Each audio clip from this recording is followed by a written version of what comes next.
What can I sleep?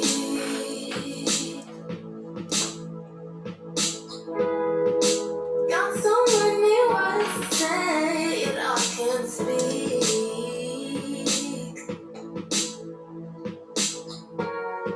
And what's the purpose of life if I can't breathe? We're going to give folks a few more minutes to join us. We know a few more people are signing in right now.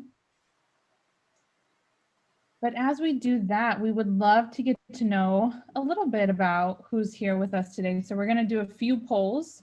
By now, I think that folks are kind of used to the Zoom webinar, but if you're not, a poll's going to pop up. And if you could answer it when you see it.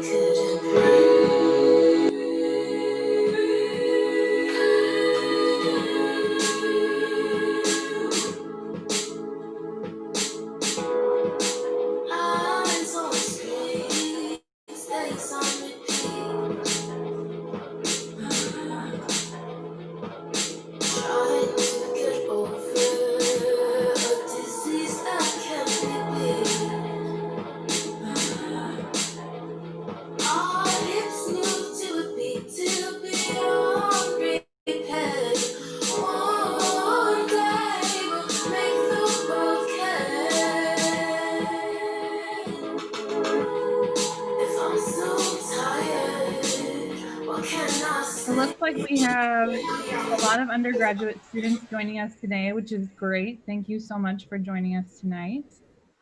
We also have family members and friends and some university admin and some professors too, which is great. We're going to launch another one.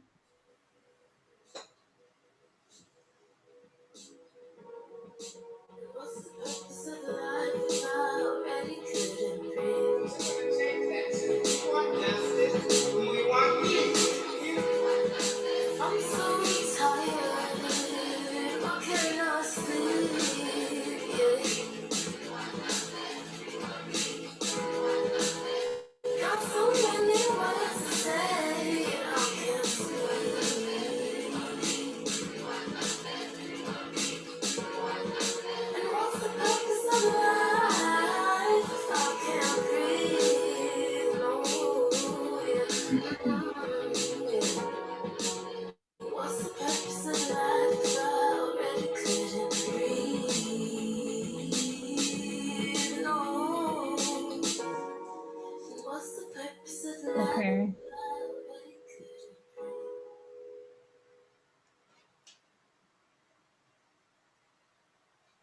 So it looks like we have a mix here of very comfortable, somewhat comfortable, some folks very uncomfortable. What we're going to be talking about today is not always easy for different folks to talk about. So we're glad that you're here joining us, regardless of your comfort level.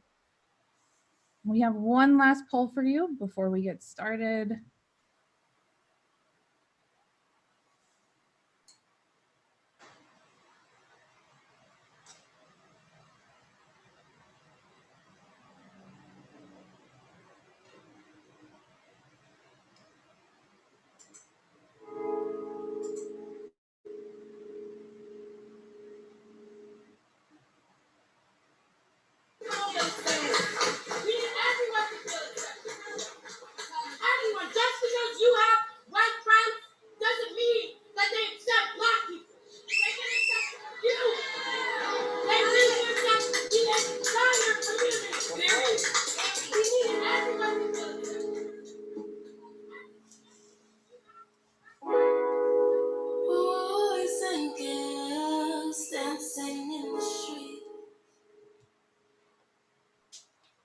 For our last poll, the term microaggressions, that's something that's going to be talked about a little bit today as well. It seems like we have a handful of folks that have experienced microaggressions and some folks that have never heard that term before, and that's okay. We're all at different learning levels here. So thank you for participating in the polls today. We still have more folks coming in. But we wanted to get started, and we're glad that we could hear and get to know a little bit more about you. Since this is a webinar, we can't see you, you can only see us. If you do want to engage with us, you can use the Q&A box. But we're now going to get started with the exhibit. Okay.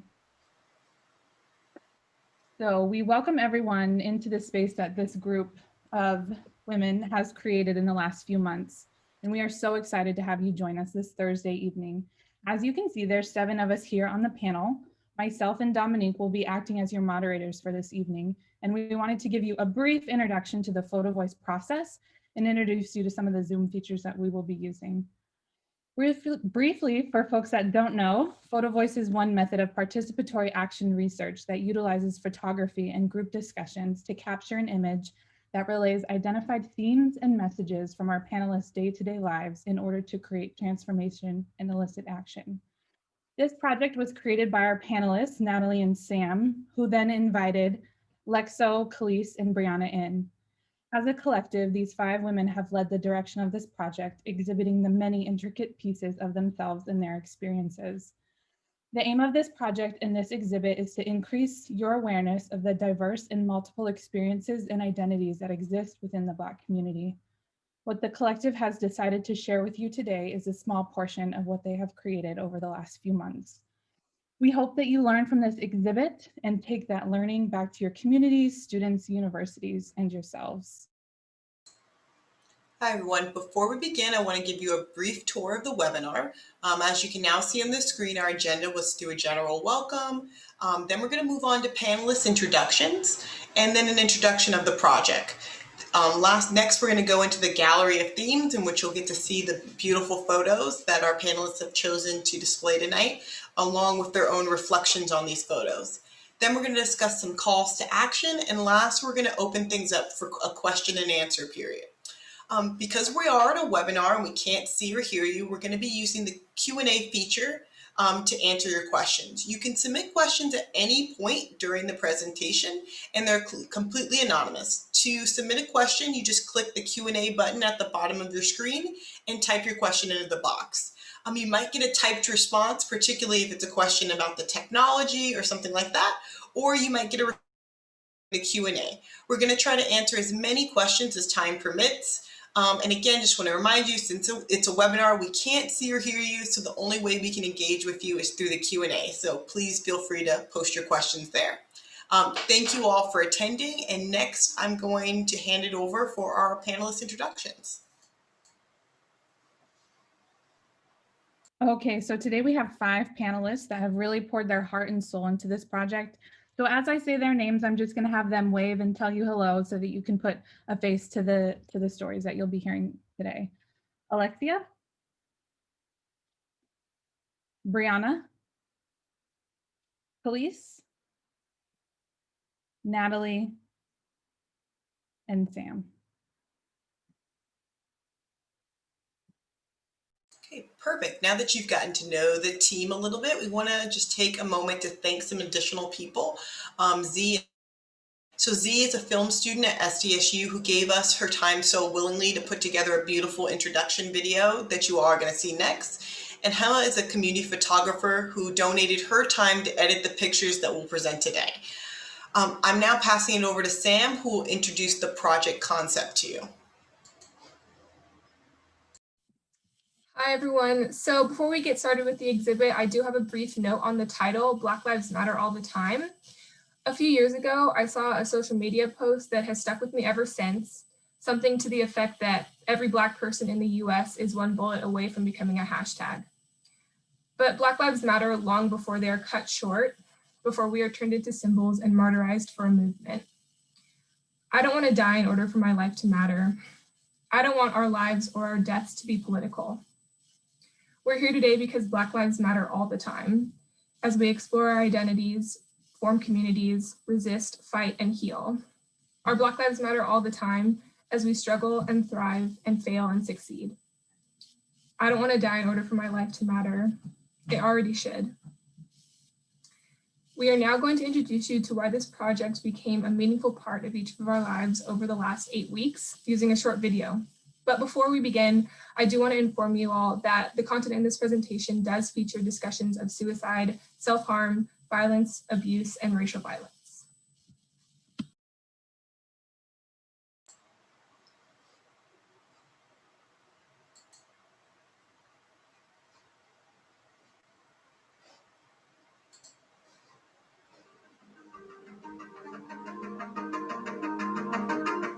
My name is Natalie Kingshaw. My pronouns are she, her, hers, and I'm a second-year student at San Diego State University. I was inspired for ways to be involved in the social justice movement while socially distancing.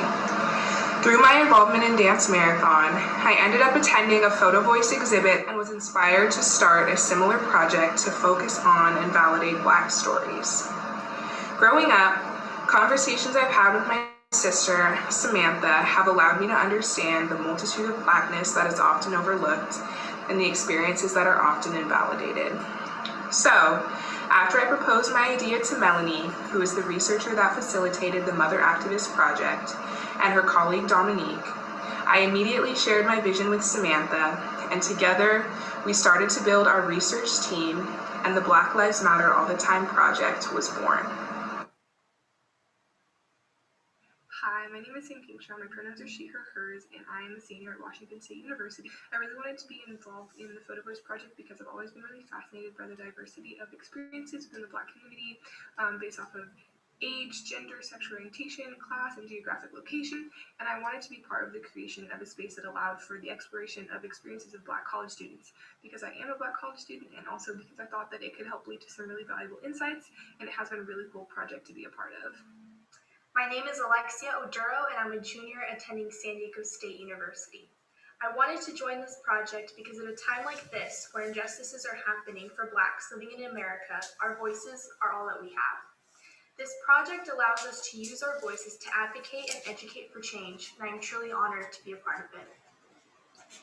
Hi, my name is Brianna Cruz. I'm currently a sophomore attending San Diego State University, and I chose to join this PhotoVoice project because it's really important to me to find a safe space to share my story and my experiences being a Black person attending a PWI. Hi, my name is Khalees Barton. I am a junior at Washington State University, and my pronouns are she and hers. And I was so excited and thankful to be a part of this PhotoVoice project because I think it is such a unique, intimate, and creative way to really just evaluate our truths and share them with other people about what it means to really be a Black college student at a predominantly white institution.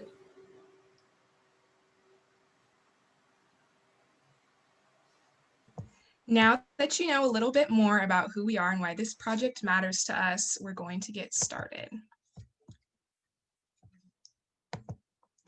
We invite you into a healing space that we have created for ourselves to explore our experiences as Black college students in America.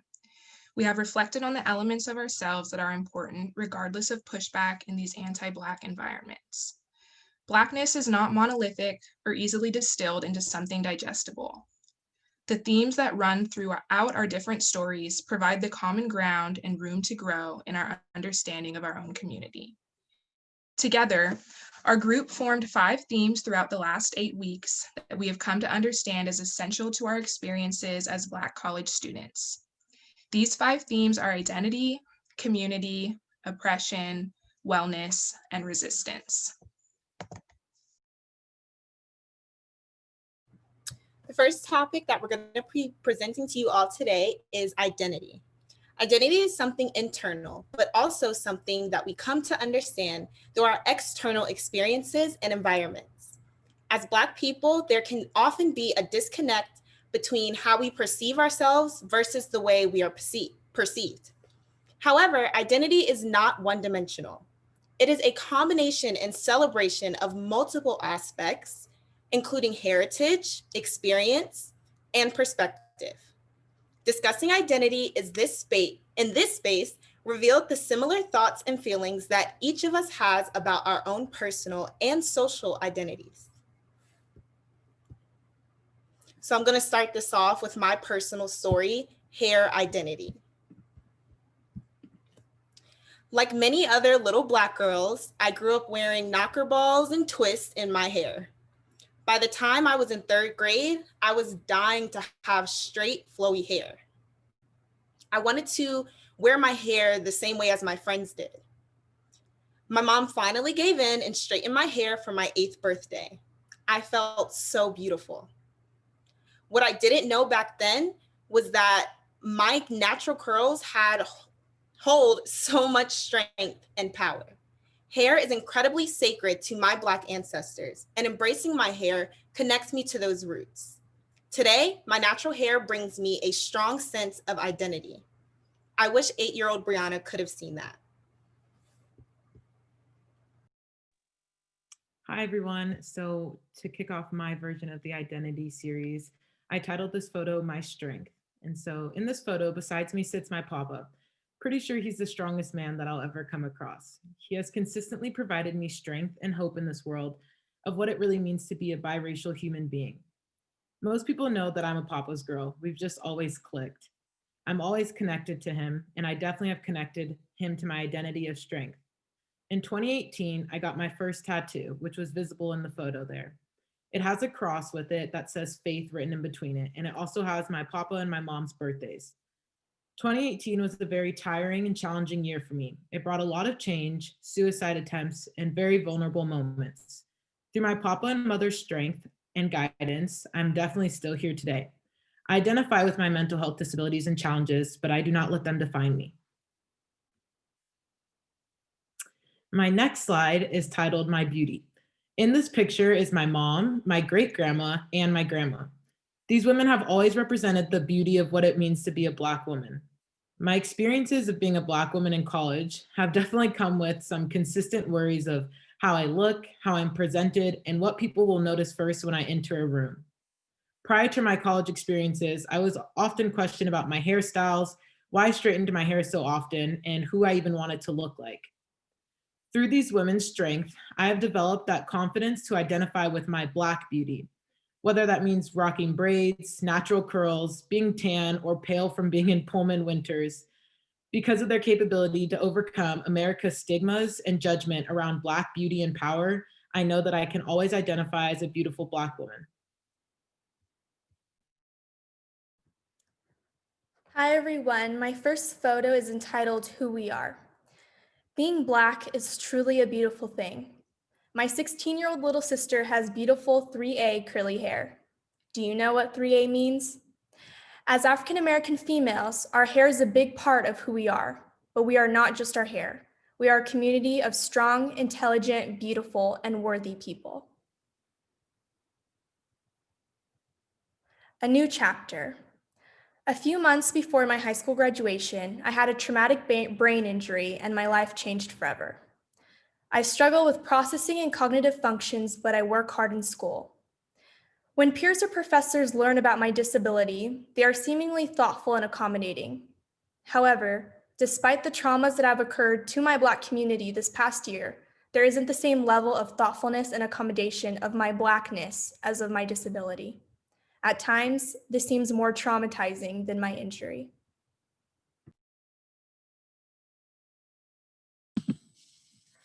This first picture is titled Family Tree. When examining my identities, how they have been shaped and formed, considering myself alongside my sister is one of my favorite places to start. We were raised by the same parents in a biracial home in a northern Nevada suburb, 2 Black daughters in a sea of white faces. Conversations with Natalie have always helped me uncover new complexities about identity, the ones we share and the ones we don't. Even in the identities we share, we differ. Our identities as Black and biracial have manifested differently, and I know that my complex relationship with my racial identity is unique, as is hers. In the space between, we are always discovering new things, making our way down the path of our cultural heritage together. This piece is called, But Aren't You Adopted? When I was a baby, people often mistook my mother for my babysitter. As a kid, my peers often assumed that I was adopted. They saw my white mother and jumped to conclusions, which never seemed to include the possibility of an interracial relationship. These experiences contributed to how I understood my racial identity as a child. It was something integral to who I was, but also something that made it unclear where and to whom I belonged. It was something estranging.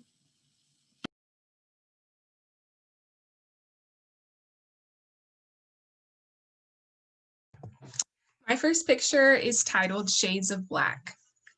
Growing up, I remember looking at the dark brown skin that my father's family shared and thinking it was the most beautiful thing in the world.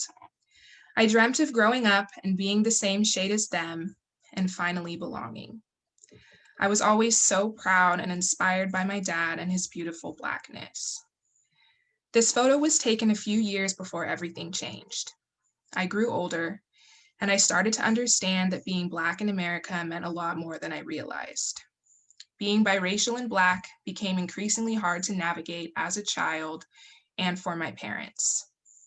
How do you prepare your mixed daughters for a world that does not love them?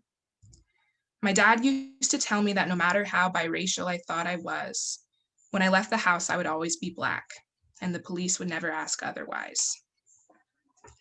It's taken me a lot of time to accept my shade, to accept that I am both Black and biracial, and this doesn't make me any less Black, any less proud, or any less beautiful. Mi herencia. As the descendants of ancestors who were stolen from their homelands and enslaved, it has been difficult to track and understand our family history. All we know of my paternal grandmother's ancestors is that they were eventually enslaved in Virginia. The closest piece of heritage I've been able to grasp is my grandfather's history, which maps from my great-grandparents' homes of Jamaica and Barbados to Panama, where my grandfather grew up. This photo was taken when we went to visit him in his home country. When he came to America, his forced assimilation meant that my father didn't grow up speaking Spanish, and neither did I. Reconnecting with and taking ownership of my Afro-Latina heritage has been one of the driving factors of my education. Today, when I hear Spanish, I feel it in my soul.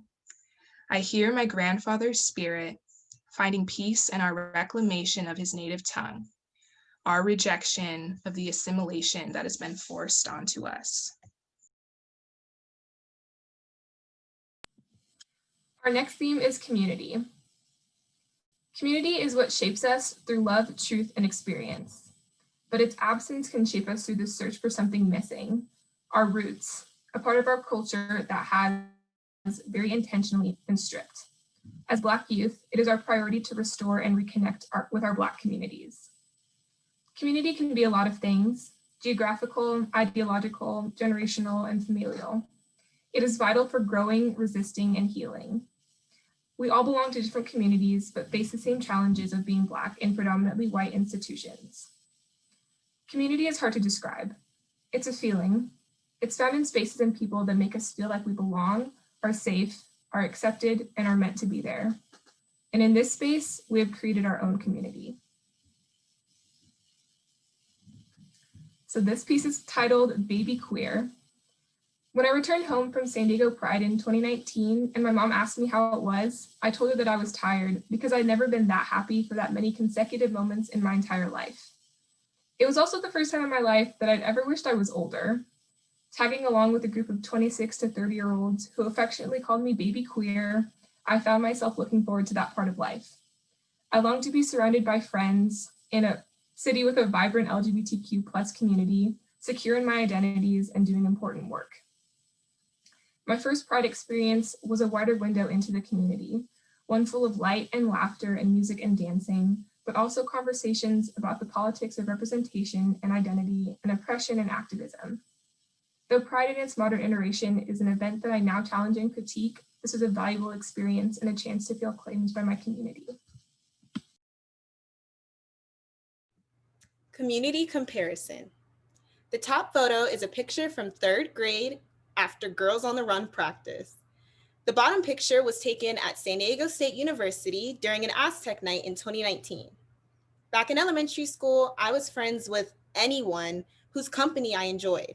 I didn't have to wonder about their true intentions or any covert racism. As I grew older, and experienced microaggressions and discrimination, my non-Black friends seemed to be untrustworthy in my eyes. I began to build up a wall towards them, fearful of that racism. By high school, I had only Black friends because I felt safe and we could relate to each other the most. All for one and one for all. Growing up, my Black community was my siblings. We weren't around a lot of Black children, and we went through many of the same challenges and were there for each other through all of it. I felt as though I didn't belong to any other community, as I was too Black for the white kids and too white for the Black kids. So they were my support system. Starting at a predominantly white institution, I was alone. I had experiences after experiences filled with covert and overt microaggressions and racism. While in a communications class giving a speech on police brutality, my listening peers snickered and giggled as I spoke. It was so unexpected and cruel, it wrecked me. I didn't feel safe and supported at school until I connected with the Black community through the Henrietta Goodwin Scholars Program on campus.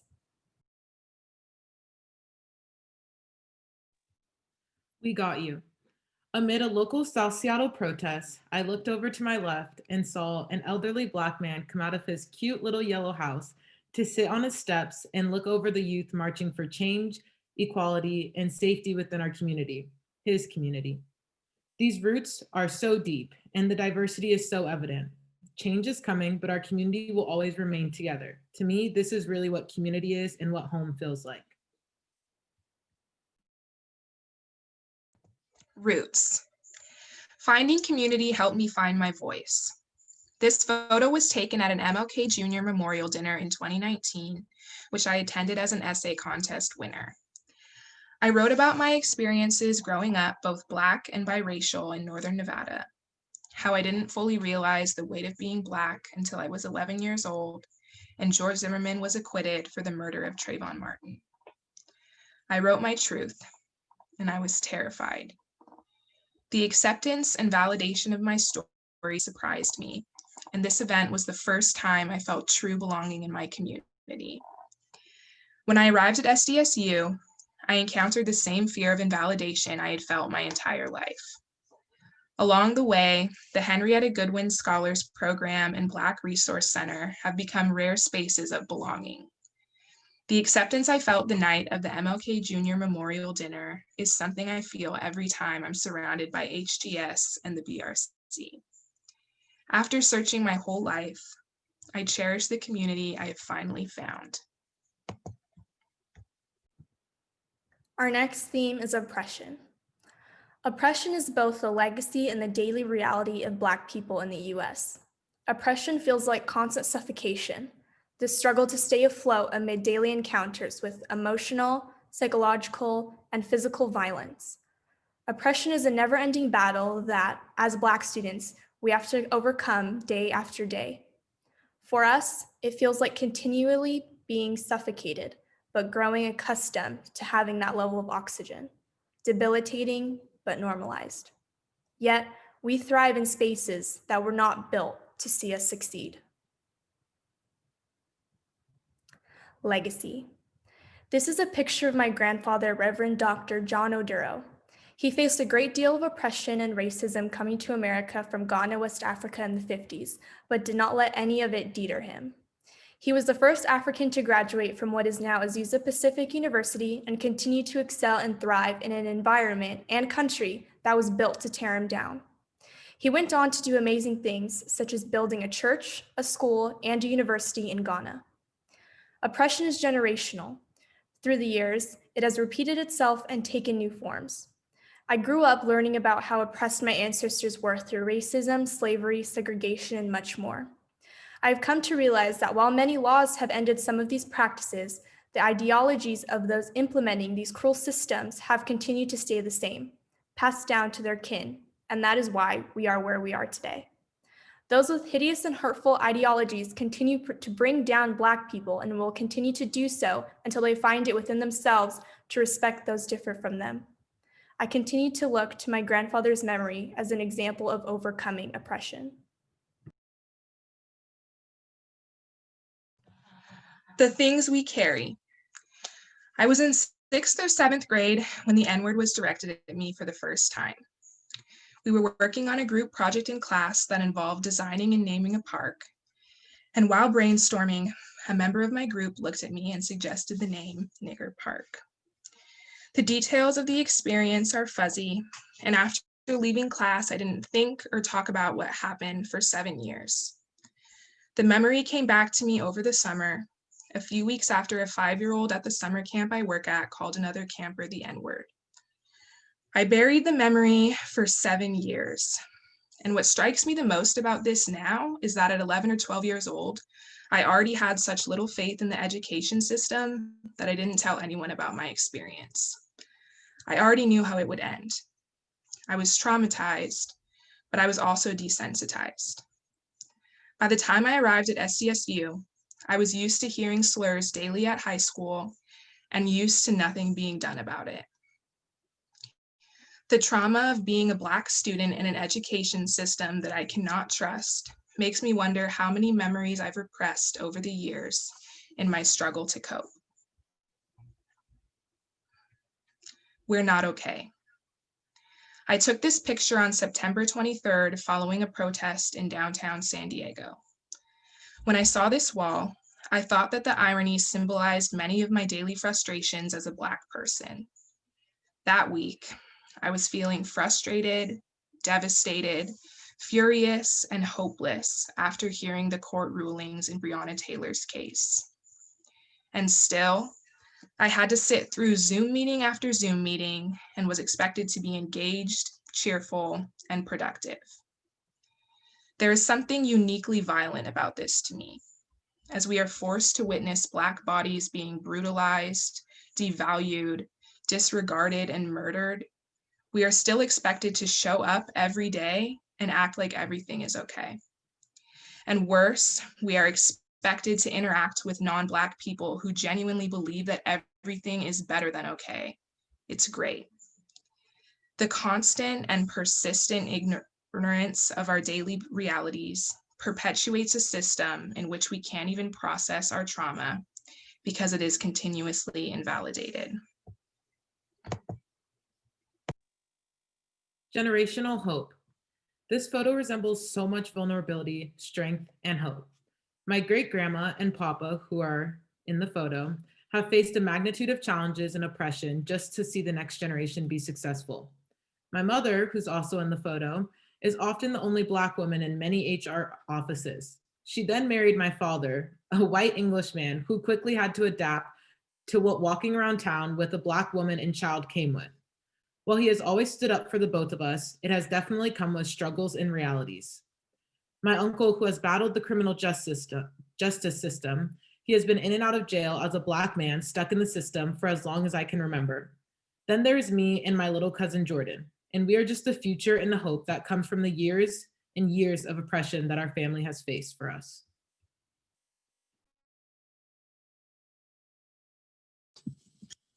Fatigue. At this point, I know that the so-called Zoom fatigue is not a stranger to any of us. On some level, I also think that members of marginalized communities register constant fatigue from navigating a world that does not want us. 2 months ago, while attending a Black Student Union meet and greet, the meeting was Zoom bombed. Everyone seemed to freeze as a voice repeatedly yelled, "Black lives don't matter," racial slurs, yes, including that one, expressed allegiance with the KKK, and said that we would all be killed. All the while, the Zoom bomber took control of the screen share function and scrolled through images of lynched and mutilated Black bodies. The whole thing only lasted a few minutes, but felt much longer. Though we tried to reclaim the meeting's focus, the energy had a toxic tinge to it for the next hour. Now, I feel a pit in my stomach every time I join a Zoom call. And the fact that the Zoom bomber was likely a fellow student has only heightened the vulnerability and fear that I feel within my college community. You're not supposed to be here. I'm pretty willing to admit that I enjoy the fluid nature of my gender presentation. Since cutting off my hair at the end of my senior year of high school, I've explored more androgynous gender expression. And because of the privilege I have in identifying as cisgender, I'm unbothered that I'm sometimes perceived either as a boy or just as confusing. However, there are also times when this misgendering isn't benign at all. A month ago, I was in the bathroom at the grocery store, washing my hands and minding my own business, when a white woman exited one of the stalls. Upon seeing me, minding my own business, she confronted me, aggressively saying, "What are you doing in here? This is a woman's bathroom. You're not supposed to be here." My confused "what?" in a feminine voice threw her off, and she repeatedly apologized. Though I didn't come to any harm, I had genuinely felt scared for a moment, and that feeling has been weighing on me since. Our next topic is wellness. Wellness is a journey, a quest to find a balanced space between internal and external pressures, something that we must nurture and cultivate constantly. But despite its importance, we are often taught to hide our need for help behind smiles and shows of strength. Amidst the injustices of Black people living in the US and the everyday struggles of being a college student, we are here expected to go about our everyday life and classes as if our world is not falling apart. These expectations illustrate that the wellness of Black students is not a priority. This photo is titled, "Is Strength Asking for Help?" During my first semester of college, when I was just 17 years old and living in a dorm room all alone, a football player had killed himself. I had just met him days prior, and just like the rest of the world, I went into shock, instantly sparking conversations of mental health within our athletes. Our school and the athletic department have definitely changed their dynamics since this day, encouraging the fact that strength is asking for help. While sometimes it may just feel like they're just checking off boxes, there are definitely a select few that care deeply about our mental health. This past March, I lost a really close friend on the football team due to an overdose. I know that he was fighting battles that we will never understand. It enraged me to see yet another amazing talent and person take his life because of the lack of resources or help. Our school promotes that strength is asking for help, but we often do ask and do not receive anything very helpful, which then lessens the next person's chances of asking for help. We're not okay. Smile big. I sit in an open forum at school, listening to administrators share why cultural centers are important and the value they bring to my life as a minority. Then, in the same breath, they encourage our student fees to be increased to fund these centers that are essentially for my benefit. We want it, we fund it. My questioning on the undoubted importance versus the lack of school funding was met with deaf ears. I was expected to smile big as they looked to me for appreciation for the cultural centers that I will help fund. It's okay. I will just smile big. If you smile big enough, no one can tell you are crumbling inside. No one will even ask if you're okay. Together. When I think about the space that makes me feel the most joyous, accepted, and free, I think of my space next to my mom and my sister. Through the darkest times of my life and daily struggles with trauma and fear, they have been by my side. It has taken me a long time to understand our trauma and everything we carry from the generations before us. I've struggled to stay in the present moment, to let go of my fear of the past becoming my future. This photo, taken in Panama near the canal that carries so much history for our family, captures the balance I seek between understanding and being overwhelmed by all that came before me. I am learning to remember the past without being consumed by the fear. And I know that whatever the future brings, we will get through it together.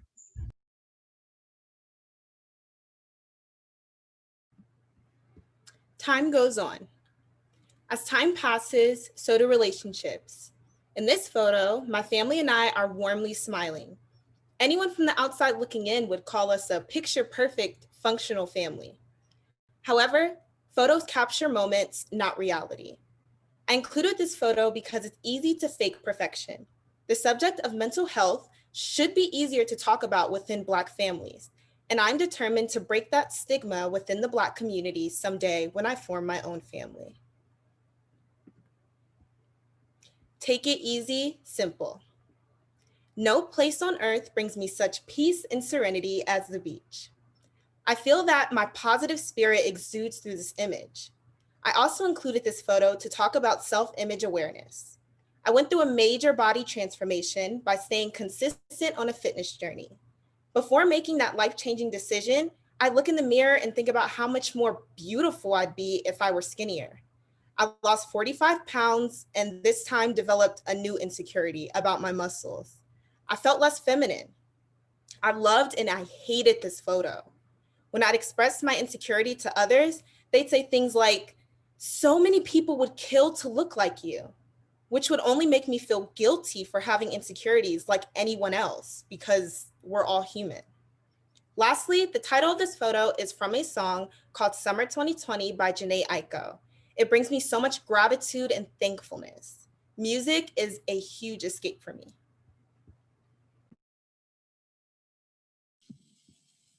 Sleep, the vastly underrated therapeutic. This is a photo of me and my dad, and obviously one of us is totally knocked out. A few weeks back, my dad informed me via text that sleep is, quote, a vastly underrated therapeutic. I agree, although I also believe that therapy is a horribly overstigmatized therapeutic. After several years of being diagnosed with depression and anxiety, I was recently re-diagnosed with bipolar disorder. This wasn't supposed to surprise me. My father has the same diagnosis, so I've known that it was on the table, so to speak. But this official change has given me a chance to reflect on the differences between us, whether due to generational difference, community, gendered expectations, or simple idiosyncrasy. I've gone to therapy weekly for nearly 4 years, and now I take medication every day. And my father chose a different path, one that doesn't include counselors or pills. And I wonder, what was it exactly that put us on such dissimilar trajectories? 2 brains, 1 brain cell, or 1 soul, 2 bodies. My best friend Grace and I are each other's perfect complements. Not twins, not polar opposites, but some combination of the two that makes us align in just the right way. I think we met at the perfect time, aka 7th grade, which is a perfect time for no one. But she understood me in ways that no one else ever had or has since. We've learned to fill in the gaps of what the other leaves unsaid. Whenever I'm unwell, whatever I'm going through, she's always the first one I call. She understands some things from her own experience, and there are things she knows she'll never fully understand. And the reverse is true as well. But between us, we have our own little community with its own language and rituals, where wellness is more of a process than a destination. Our final topic is resistance. Resistance is woven into the fabric of what it means to be Black in America, a struggle handed down through generations of our ancestors. We resist in a multitude of ways, marching in the streets, taking up space, living joyfully, and educating those around us. As we persist in the spaces that were not built for us, our very existence is an act of resistance. We will never forget the systematic racism that has caused harm and pain to the Black community. We will continue to resist, fight, and educate our youth to create the necessary change. We belong. This photo was taken as part of a photo shoot that my best friend, Lupe, and her sister, Hema, organized as a celebration of color. I am endlessly grateful for the two of them for providing the space and opportunity for us to celebrate every part of ourselves that society has told us not to. Despite the frequent comments, I refuse to continue to be told that my Blackness is not beautiful. I will no longer apologize for taking up space.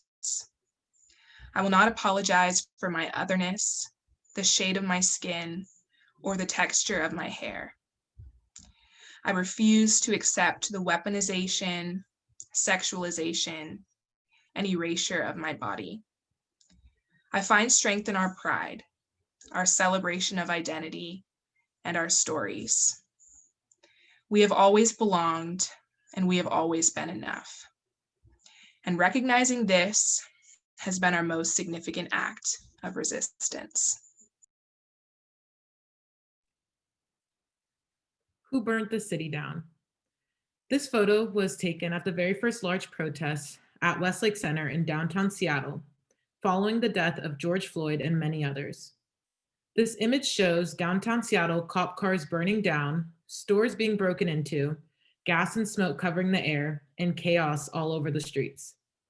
Constantly this evening, I had to resist the urge to be a part of the wrong meaning of something that was very special, significant, and a peaceful protest. Going home later, I saw many calls and texts from those that expressed their fear for my safety. I then had to resist to engage with my mom and many other statements about the negative and violent actions that they saw across the news and media, and simply just explain how peaceful, emotional, and genuinely moving the march and protest was that evening. I was and still am so proud to be a part of that moment in history. The resistance is displayed across the city of what being Black in America is like every single day.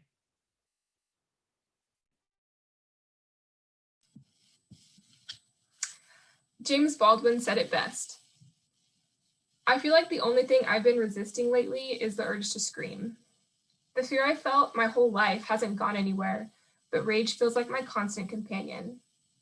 But I chose this photo because sometimes surviving today to embody your authentic self tomorrow is an act of resistance. Inhabiting a body that's been constructed as disposable is an act of resistance. What I'm saying is that our joy is an expression of resistance. But what I'm asking is, why can't it just be joy? Over the past few years, I've learned that resistance must be coupled with reimagination. I resist because I don't want to be afraid anymore. I embrace who I am because I'm trying to imagine a world where we can joyfully inhabit ourselves and have it be just that. Growing in resistance. As siblings in childhood, our resistance to racial injustice was to live our Black girl and Black boy joy out loud and proud in everything that we did. My parents worked hard to ensure we were surrounded by happiness.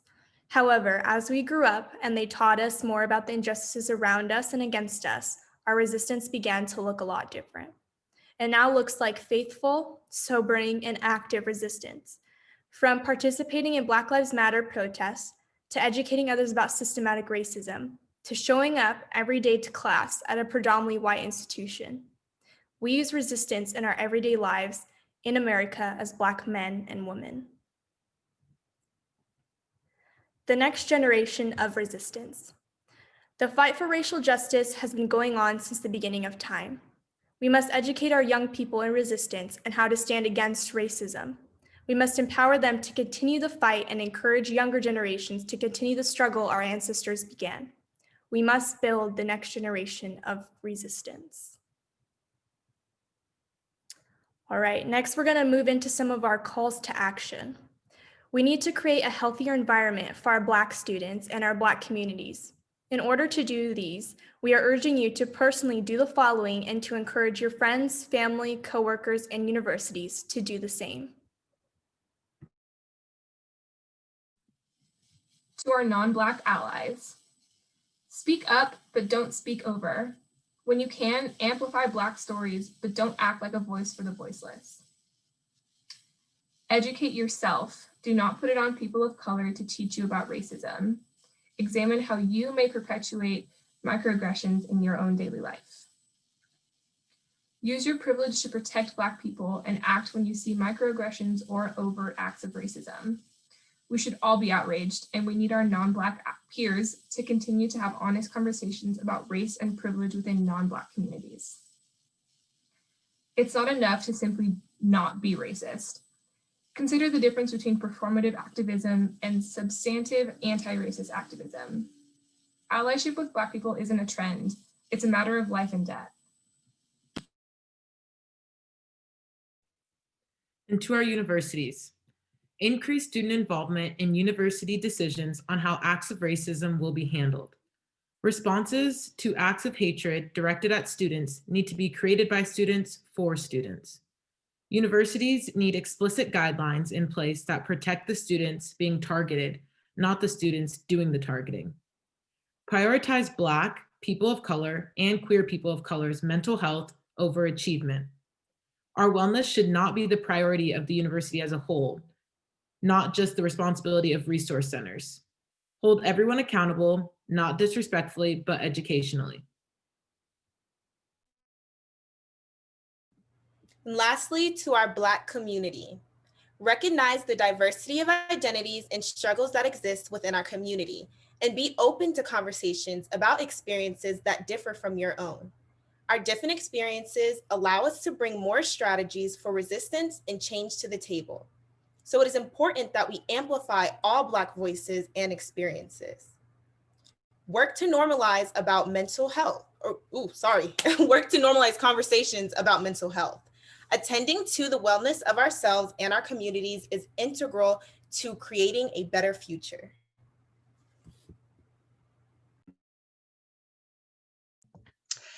We want to thank you all so much for joining us tonight. This project means so much to us, and we appreciate the opportunity to be able to share our perspectives with you and engage in further conversations. If you would like to follow up with any of the 5 panelists about anything that was presented here, or invite us to speak to your classroom or community, you can email us at this email. And if you're interested in creating your own PhotoVoice project or have any questions about the research project, then you can contact Melanie at this email. That's up as well.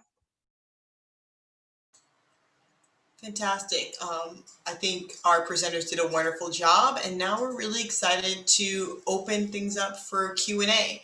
A few of you have sent in questions, but we really encourage as many of you that have questions for our panelists to go ahead and type them in by hitting the Q&A button at the bottom of your screen. And we're going to try to answer as many questions as we have time for. We have a good amount of time, so please feel free to raise your questions.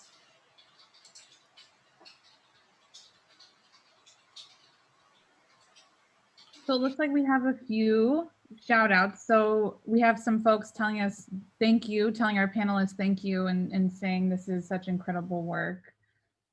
So thank you to the panelists.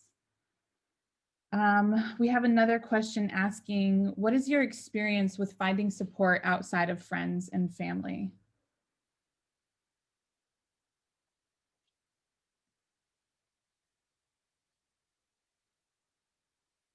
Does anyone want to answer that?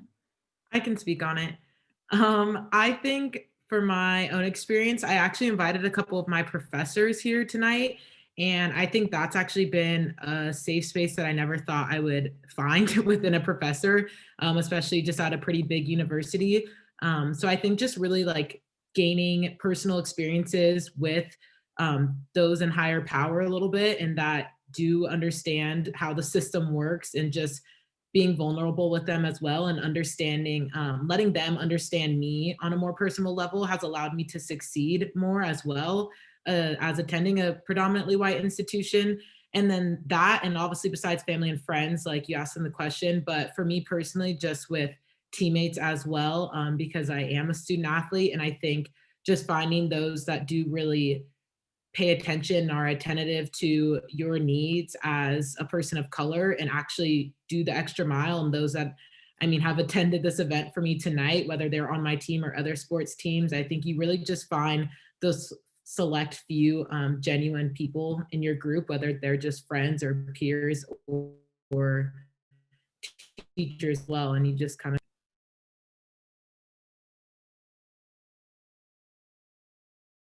Does anyone else have something to add to that question? Yeah, I'll add, I think for me, outside of friends and family, kind of like I mentioned earlier, as part of one of my pictures, the Henrietta Goodwin Scholars Program at SDSU and the Black Resource Center have really provided so much support, and just safety, I think, and allowing spaces where I can feel comfortable, and like you don't have to say anything, because everybody understands like how you're feeling, and like when things happen, it's just like, okay, like we all got each other and we're gonna get through it together. And like there's just so much love in those spaces, that I think really has just provided me the support when things are tough and I'm just having a hard time, to know like that there's those spaces, where you're just going to be supported no matter what. Outside of, and it could be people you've never met ever, like going into the Henrietta Goodwin program, I never knew I didn't know anyone. And I was like, you know, a little bit nervous on the first day, but it's just turned into like just a family at SDSU. So I would, outside of my blood related family, I would say that. Yeah, definitely. I'm also part of the Henrietta Goodwin Scholars Program. And I'm not sure if it's been mentioned already, but we are provided mentors through our program. And that has been so phenomenal. It really helps with my mental health personally, because I mean, we have HGS and HGS 2.0, and both of my mentors have been so extremely helpful. They provide so many different resources if I'm not comfortable speaking to them about certain topics, which I always am. So I feel like that is really a great resource that picks up our mental health.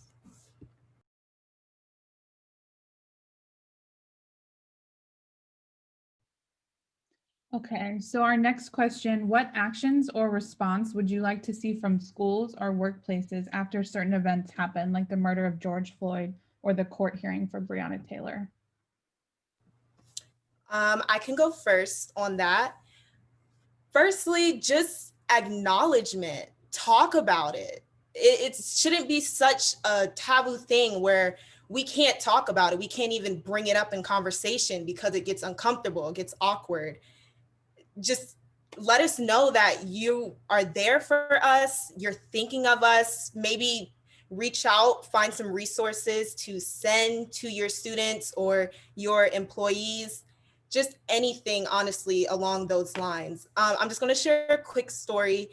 A few months ago, I was working at my job at Jamba Juice, and long story short, a customer came in and called me a nigger.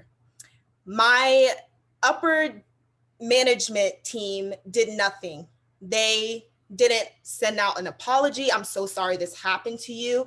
It was, okay, we need to record this. What exactly happened in your head? Nothing else. There was no support. And I ended up having to quit my job because of that.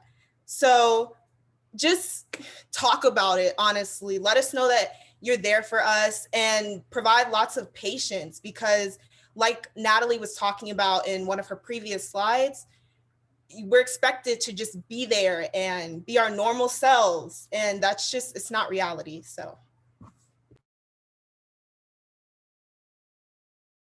And just going off that, I really do think that universities should have some type of protocol in place. For example, when students pass away, there's just so much, they give all of the resources to us, and all the teachers kind of just have a conversation and let us know they're there for us. So I feel like in situations like this that are so traumatic for us, like Brianna said, just having conversation, maybe some resources, letting us know you're there for us, and just talking about it, not letting it just be like a gray cloud around the Black students. Great. We have a question from a professor. It says, as a professor, I'd like to know what you all would really like to see more of in your classes from professors and from universities outside of just providing specific resources.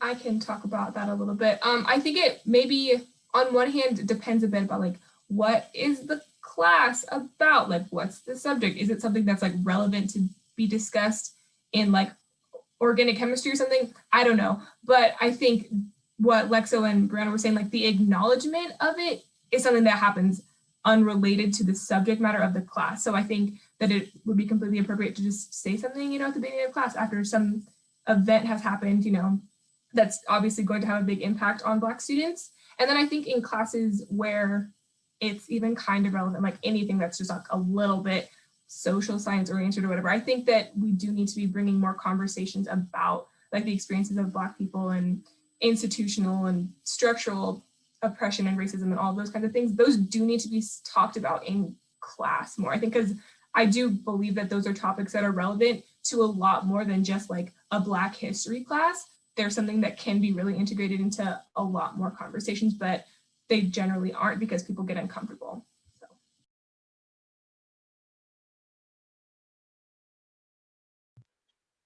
And I see the time here and folks are logging off at 7, but we're going to stay on and get through some more of these questions. So if folks want to stay on with us and listen or ask more questions, that would be great. Our next one here is, what do you hope people will take away from your presentation beyond the calls to action?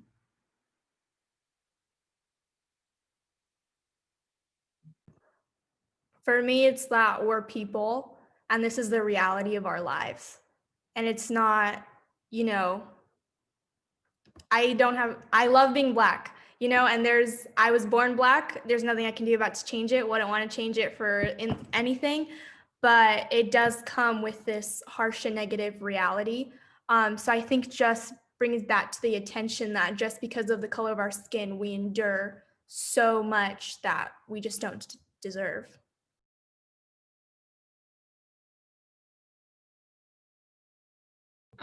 Yeah, 100% what Lexo said. And kind of going off just the title of our project, like Samantha said, I think a huge thing that we want people to take away from this is like, our lives matter now, and it should matter before we're killed. And it should matter like every single day when we're showing up in class and every single day when we're doing anything, because our lives are valuable and the things that we go through every day are valid. And yeah, I just want definitely people to recognize that, and all of our different experiences that shape who we are and the importance of every single moment of our lives.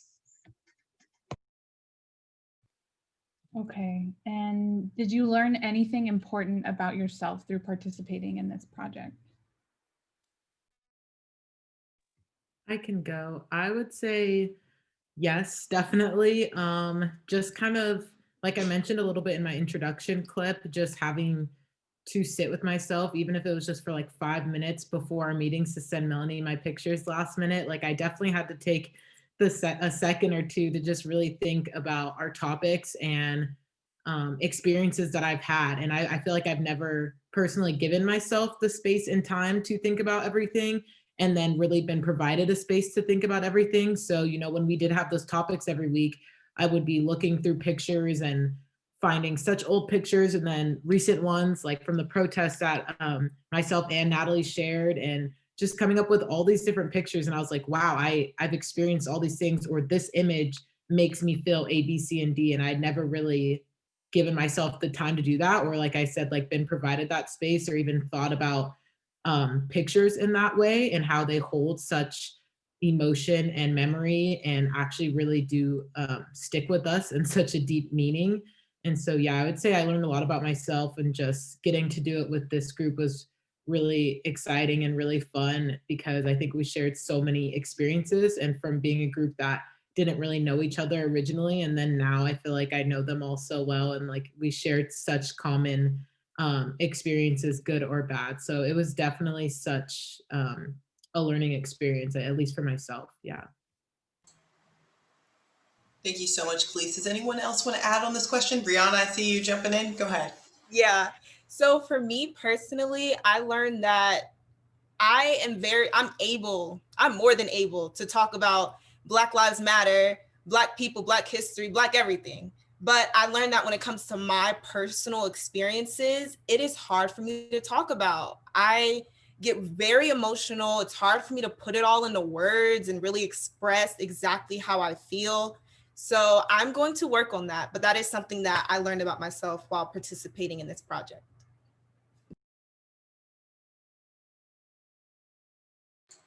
Great. Well, there's so many great questions here. I'm having a hard time even choosing ones, but I wanted to raise this particular question that one participant rose, and they said, obviously everyone is different, but we know that Black women, more so than anyone else, are often forced to carry the weight of the world on their shoulders for very little return. And this is a very broad question, they admit, but they want to know, what would you say is the best, most valuable way for you to be loved, for Black women to be appreciated?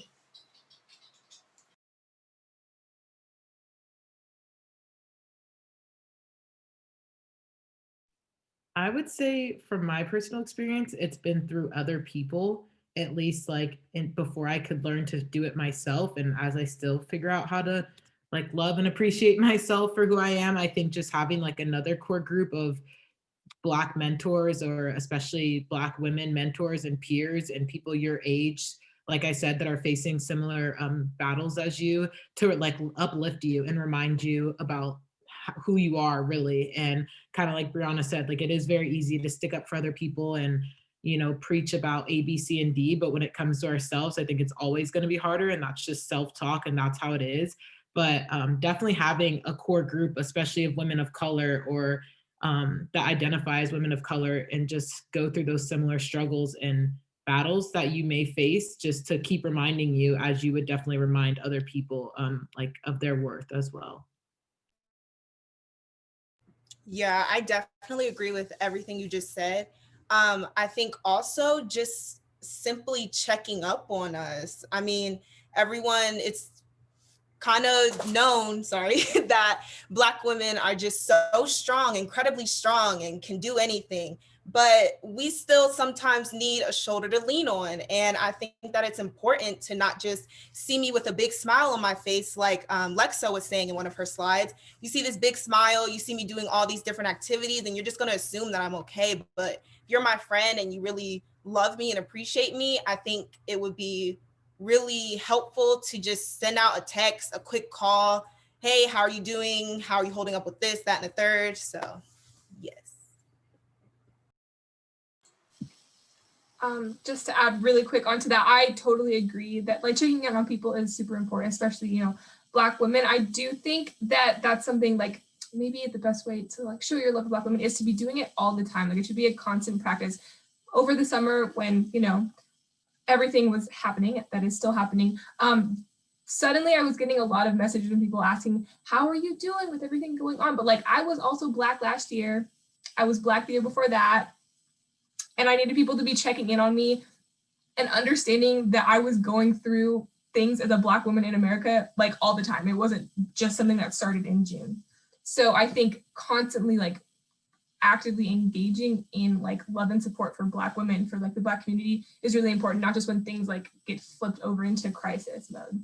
So. Thank you all for those great responses. I found myself clapping with a lot of them. I think you all are brilliant, as you hopefully already know. Talking about support, though, we had several people raise questions about the role of parents, particularly the role of parents of biracial children. I know many of you share that experience of being a biracial child, and just several parents are like, what should we be doing for our Black children, for our biracial children? So anything you all have to say on that topic would be great. I could say a lot of things on this. I think that just like being open is definitely a big thing, because ultimately like your child is going to have these identity crises no matter what, and that's just natural, no matter if you raise them in a predominantly Black area or predominantly white area, any race, they're going to have to struggle and figure out themselves of who they are and where they want to fit in and how they want to come across this world.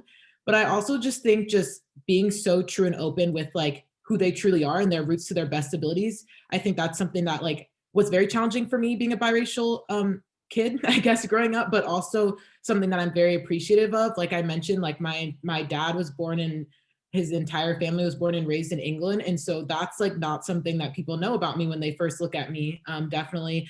But on the other hand, my mom has African American, Native American, Puerto Rican roots that we don't even know where they go back from. And I feel like even when I was with my mom, a majority of the time as a kid, she reminded me of both. And it was like, yes, you are very much so a Black woman to the United States and to the outside public, but you also really like these things because you're very English at the same time. And you have these traits because your Nana is very English or something, you know? So just like really being honest and open of like, where they come from. Don't try and dismiss anything. If sometimes they're trying to find inner sides of them and they're trying to get more in touch with different communities and find themselves, I feel like just being supportive of where they come from on both roots, whether you're the parent of either side. I think you just have to understand that you'll never be in that same identity situation or exact same identity. I mean, my mom has shared many experiences with me as just being a Black female, but she also is not a biracial girl growing up in college, and she doesn't have the lighter skin that I do. And, you know, there was that identity crisis that a lot of us talked about of being too white for the Black kids and too Black for the white kids. And especially for me within my sport, that was definitely challenging. But just always just being open and understanding what you're raising, who you're raising, and where they come from. And I think that's always just, as we get older, it's definitely appreciated, or it was for me at least. Yeah, and I think just being really honest and teaching about, you know, where they come from and whatnot. My dad was he is from Ghana, West Africa. My mom's from Washington State. So my mom educated herself and made sure that she knew where I came from and whatnot. So growing up, you know, I grew up with Black children's books, Black Barbie dolls, Black everything. You know, I was proud of who I was.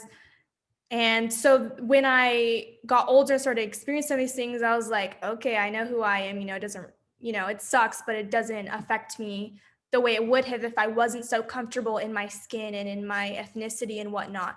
It's just being really honest and educating and just helping them feel proud of themselves. You know, my mom did a great job of just my hair. You know, we had all these children's books of like hair and Barbie dolls and American Girl dolls with like my matching curly hair that would just like uplifted me from a very young age. So yeah, just being honest and trying to incorporate as much as you can about who they are, where they come from. And if you don't know where they come from, that's okay too, you know, just incorporating anything you can about being Black into their lives, you know. Thank you all so much for those great answers. And, you know, we have another big topic that's coming up kind of in the chat is things that professors do right in classrooms and things that professors do wrong in classrooms. So I'm hoping some of y'all can share some of your experience, something a professor did right in a classroom in regards to talking about race and creating maybe a brave space, and things that maybe mistakes that were made. We haven't heard from Natalie in a little bit, and I'm wondering, Natalie, if you want to start the conversation on this one. Not to put you on the spot, but to put you on the spot. Yes. So one experience that I had, actually, it's a positive one in class that really stayed with me, is I was in a leadership class. So it was my first semester, freshman year, and my professor took time at the beginning of class to say Tatiana Jefferson's name. And I I was like crying, honestly, in class, because I mean, that's never, ever happened. And it was a white professor. And so after class, I went and I told her, like, for you to take the time to say her name, as a Black woman, it meant so much to me because as like we've talked about, our experiences, our lives, our deaths are erased so much. And again, like, it was one of those days I still had to go to class and things were heavy. And so I would say, like, that's like Brianna was saying, I think all of us have said, just the acknowledgement in class, like, that's really where it starts. And that's honestly the only time I can remember in my life that has actually happened in class. So I think starting the conversations, especially as a non-Black professor to these majority white classes, to say, like, hey, we need to use this space and say this name and tell this story and let you know that, like, things aren't okay, and like there's people who are struggling right now, and that's more important than the academic achievement in the class that day. Like, it's important to value that life and all of our existences like that. So I would say that's one good thing that I've seen.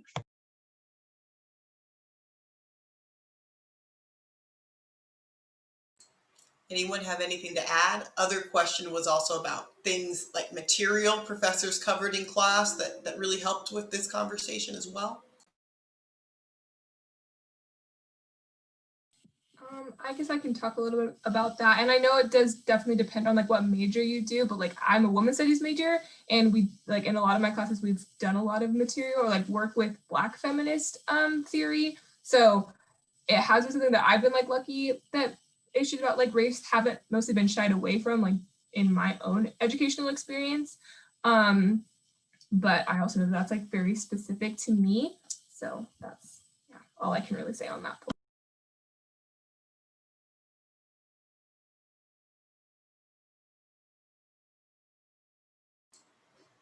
Great work, everyone, on those ones. Another question that was kind of raised is like dealing with the exhaustion of being a Black person in this moment, in every moment, both on campus and not on campus. How do you deal with it? How do you take care of yourself?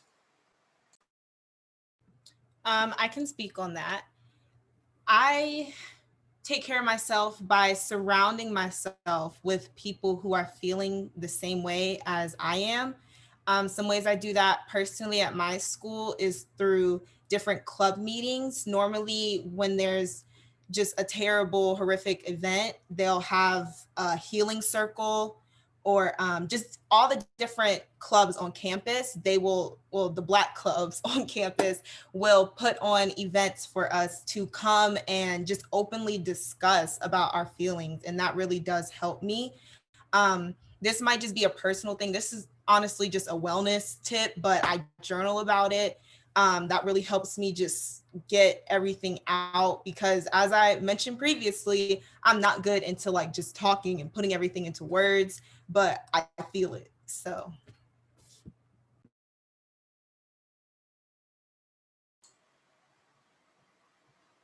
Great. And another question that kind of follows up from that is like, how do you deal with people who maybe who push back on issues like the Black Lives Matter protest? Kalish, you brought up people talking about emphasizing only the violence. And how do you push back in those conversations and also take care of yourself when dealing with that? Yeah, I would say it's definitely something that's frustrating and can be challenging to work around, especially for myself, because I know I get very heated in moments like that. But just like having the educational background and just like, I always think that like if you hit someone with facts, what are they gonna do? Like you're wrong. If you're wrong, you're wrong. And if you can't accept that, then that's not my problem.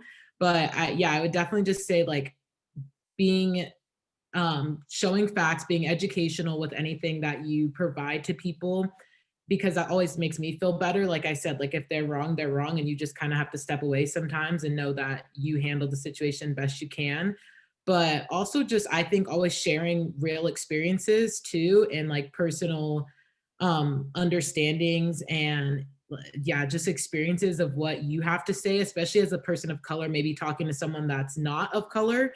And when they have their opinions or their thoughts or questions that may come across as ignorant or just kind of like, why are we bringing this up right now? I think just, I've noticed that I've gotten a lot of people's attention from really just being raw and authentic and saying like, this is actually my experience within this situation as someone who deals with this every single day. And maybe this is how you could approach it next time. Or I would actually appreciate it a lot more if you supported me in this way. And so just really like showing feelings and emotion, even though it can get emotional sometimes and not everyone wants to deal with that. But I think it definitely catches people's attention. And at least for myself, it definitely makes me feel better about it, whether it caused some emotion or some anger or not. I know that I did what I could do. And I also just wasn't silent as well. And so I think a lot of times being exhausted and being tired with all this just comes a lot of brushing things over. And I know our group talked about it a lot of just, okay, here's this microaggression, here's this, we're over it, we're tired of it, we've heard it all. But sometimes we do just have to keep sticking up and like keep saying things and keep reminding people because ultimately we're helping ourselves and our community. So I always think of like, who's that little girl that probably wouldn't have said something if she was in my position, and who am I kind of speaking up for? Awesome. And the next question is actually a little bit about y'all's process. So this question was, how was the process for the panelists in choosing the photos? Was there intermingling and community building between the panelists? How did that part work?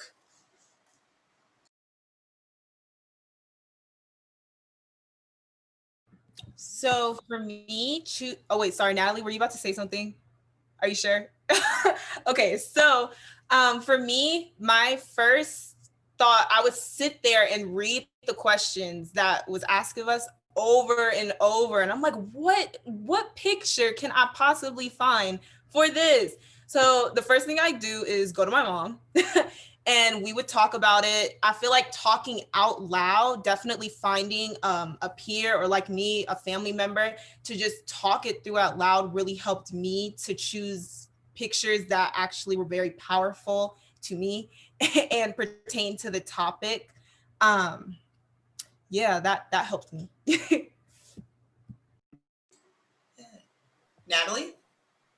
Yeah, so kind of to address the second part, my process was very similar to Brianna. I would call Samantha every week and be like, I don't know what to write. I didn't even like figure it out.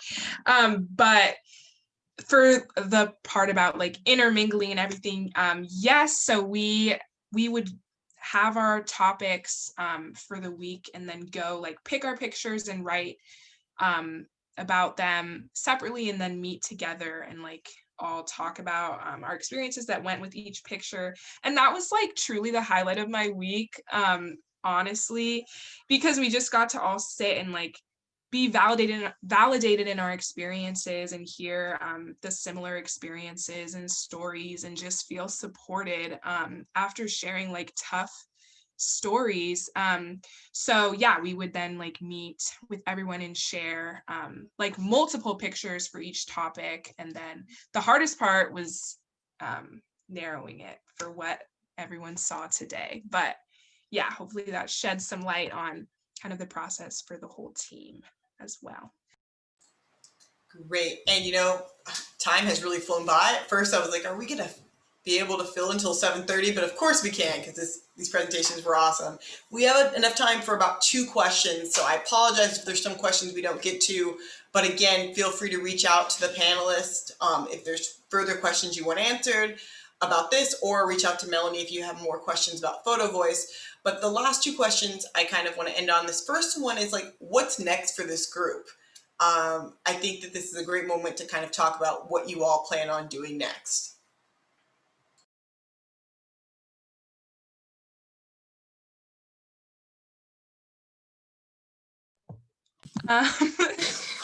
Oh, go ahead, Samantha, you go. All I was gonna say was that we like obviously are recording this presentation, as you can see. So there are people that weren't able to come tonight that we think if we can share this recording with more people, then that will help us like continue to spark more conversations. And then going into this, something that Natalie and I cared a lot about was like what can we take from whatever the results are, because this was back in July, so we didn't know. What can we take from this 2-month process and then turn it into like concrete recommendations for like better alternative practices for predominantly white institutions to like create or start to create better and more healthy environments for Black students. So that's hopefully something that will come out of this soon. Yeah, really quickly, exactly what Samantha said. I think the way I see it, really, like this is just the starting point for something that is just going to continue to grow. And I think I've learned so much from everybody on this project, and I'm so grateful for it. And just everything it's taught me about how important it is to validate our stories and to share our experiences and really think about the things that could be better. So yeah, just really like continuing to share our experiences and use our voices and think of how we can continue to expand our work. And like Samantha said, just apply it to create better spaces for every student that comes after us. So yeah. Fantastic. And the last question I just want to raise to every single person, because I want to make sure everyone has a chance to kind of answer this one before we end, is there anything else you feel like you need to say? I think you all shared so much of your lives with the audience today, and that's something I think both Melanie and I agree. It's like we have so much respect for you. I know the audience has a lot of respect for all of you through the commentary, but any last things you want to say to this audience before we end for the night? So Who's brave enough to go first, I don't know, but I would love to hear everyone get a moment to share.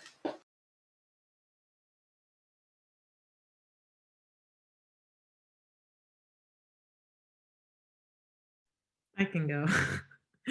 I guess to start off with, I would definitely like to just say thank you to like our group right here, especially Sam and Melanie, because they reached out to me to do this. And then just all of our group for just being so vulnerable and kind of giving me the space to also be vulnerable and connect with each other on such a deep and personal level. I was just telling my friend earlier, like, wow, it's not going to be part of my weekly routine to meet up with this group anymore. That's so weird. But yeah, a big thank you to this group, and then also just everyone who joined in on the webinar. I think for me, whenever I do events like this or anything honestly around the Black Lives Matter topic, mental health, anything personal, it's really interesting to see who does show up for you. And whether that's just my parents that were on here or my best friends that were on here, or teachers or anything, I think it really does mean a lot, at least to me personally, to see who does take the time to go out of their way and listen to you, even if they hear me talk every single day. And so I'm definitely grateful for that, and just grateful for the chance to do this. I think it's such an overwhelming experience of like good feelings that I can't describe. So yeah, I guess last thoughts would just be very grateful and hoping to continue the push, and then obviously the entire world, and especially with our country. I know not all of us go to the same school, but such talented and like educated, motivational, inspirational, all of the above women sitting here in this group. So I'm really hopeful and have faith in what is next to come, I guess, especially at our universities.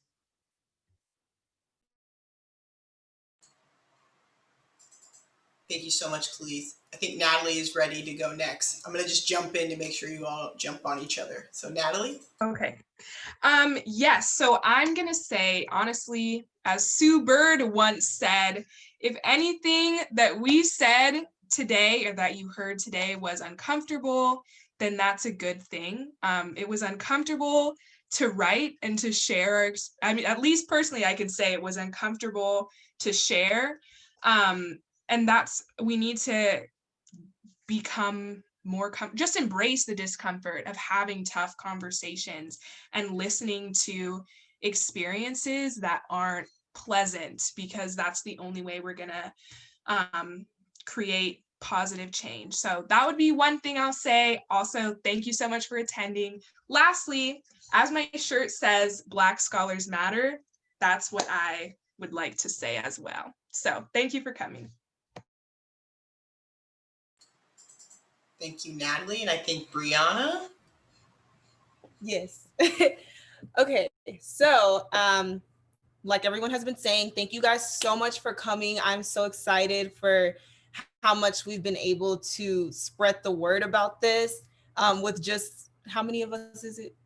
This little handful of people, we were able to gather this many people for you guys to come and see this. I would like to say, show up in ways like this. Protests are important. I get it. It's very important. And I love that our non-Black friends and non-Black allies come out and show up for us in this way.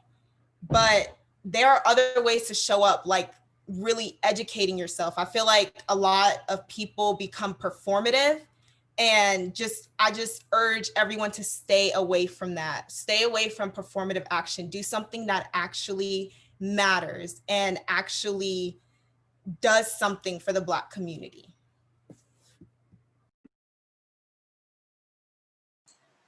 Thank you so much. Who would like to go next? I can go. So for last words, well, of course, like everyone else, I'm kind of echoing what everyone else said. Thank you so much. We really appreciate it. And we really put a lot of ourselves into it, and we were very vulnerable. And so it means a lot. Last words, Black Lives Matter, Black Lives Matter, Black Lives Matter. Sorry. You know, sorry. I'm so sorry. I didn't think I'd get emotional. But, you know, the reason we did this was to share, our realities and our lives and the things that we go through every day being Black living in America. So I just hope that everyone took something out of this, whether that's you learned something new, you got a new perspective, you found it within yourself to really reflect on yourself, maybe even, and educate yourself and just learn something. So I really just hope that, everyone here today just gained something new, learned something new, got a new perspective from Black women going to predominantly white institutions. And I hope that you carry this with you through the way you live your lives and the way you treat other people, specifically Black people. So.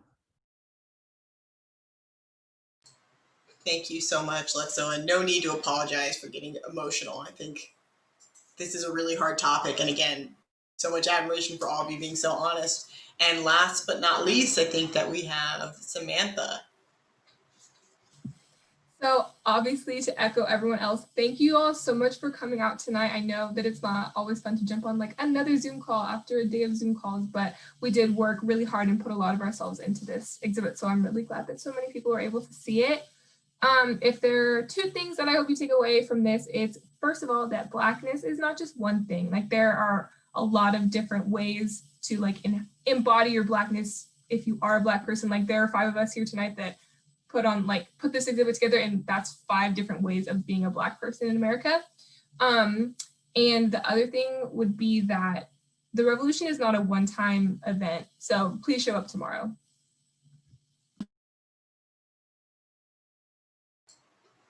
Thank you so much, all of you. And again, thank you to our audience for coming out tonight. I'm going to share my screen for one more second just so you all can see the email addresses if you would like to follow up with the panelists or with Melanie more about PhotoVoice. And again, thank you all so much for coming out tonight.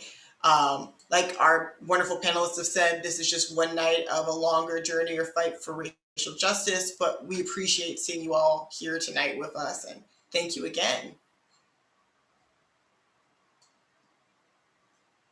And have a great rest of your night. Thank you all.